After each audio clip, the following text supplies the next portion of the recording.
The Light Coaching Center for JLM and JPA, subject code 201, subject electrical circuit, MCQ number 8.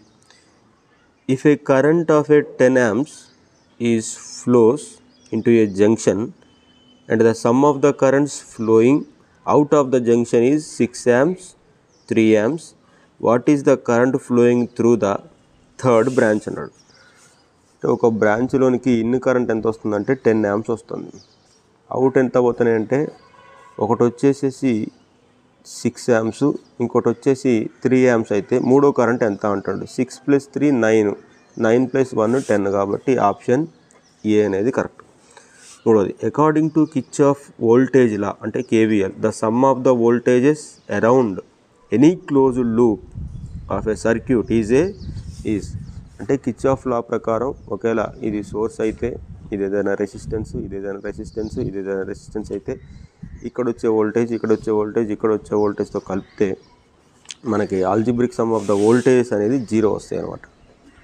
కాబట్టి option A. Next వచ్చేసేసి 10. In a closed loop if the voltage rises అన్న మాట అన్నాడు. Closed లూప్లో voltage rise అవుతుంది across component, the voltage is considered to be voltage source అవుతుంది. Voltage source కాబట్టి అది పాజిటివ్ అంటే పొటెన్షియల్ ఎనర్జీ పెరుగుతుందని అర్థం.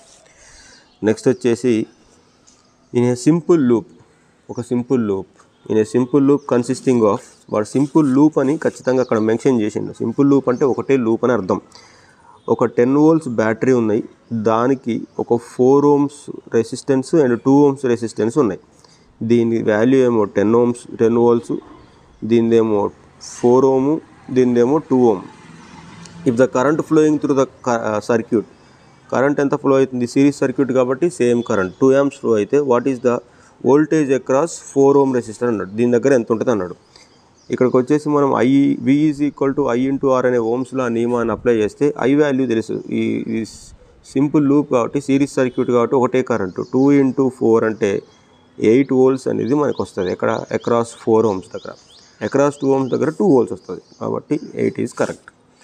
12th క్వశ్చన్ వచ్చేసేసి చూడండి, MCQ number 12. The voltage division rule states that the voltage across the resistor in a series circuit. ఇది మనకి voltage division rule. Voltage division rule ఎలా ఉంటుందో తెలుసు కదా మనకి.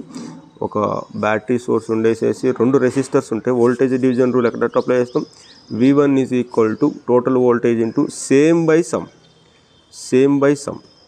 కాబట్టి proportional to its resistance, inversely proportional to its resistance equal